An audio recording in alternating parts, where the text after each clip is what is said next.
నేతలు నిత్యం ప్రజల్లో ఉంటేనే వారిని ప్రజలు ఆదరిస్తారు అన్నారు ఏపీ సీఎం చంద్రబాబు.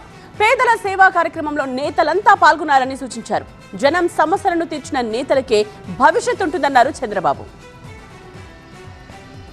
లీడర్లుగా ప్రజల మనసులో స్థానం చెరిగిపోకుండా ఉండొద్దంటే ఎప్పుడూ ప్రజల మధ్య ఉండాలని టీడీపీ నేతలకు సూచించారు ఏపీ సీఎం చంద్రబాబు. తెలుగు తమ్ముళ్లతో టెలికాన్ఫరెన్స్ నిర్వహించిన చంద్రబాబు నేతలకు పలు కీలక సూచనలు చేశారు. ఇవి సూచనలు మాత్రమే కాదు, మీ భవిష్యత్కి బాటలు వేసే మాటలు కూడా అన్నారాయన. పేదల సేవలో అనే కార్యక్రమంలో నేతలందరూ పాల్గొనాలని దిశానిర్దేశం చేశారు సీఎం. ఎంత ఎక్కువగా జనాల్లో ఉంటే అంత మంచిగా రాజకీయాల్లో రాణిస్తారని నేతలకి సూచించారు ముఖ్యమంత్రి. ప్రజల కష్టాలను తెలుసుకుని పరిష్కరిస్తే వారి మనసులో స్థానం సంపాదించుకోవచ్చన్నారు సీఎం. పెన్షన్ల పంపిణీలో నేతలు తప్పనిసరిగా పాల్గొనాలని పిలుపునిచ్చారు చంద్రబాబు. ఇక మరోవైపు పార్టీ పైన ఫోకస్ చేశారు చంద్రబాబు. పార్టీలో గ్రూపు తగాదాలకు తావే లేదన్నారు. గ్రామ స్థాయి నుంచి రాష్ట్ర స్థాయి వరకు నేతలంతా ప్రజలతో మమేకం కావాలన్నారు ముఖ్యమంత్రి.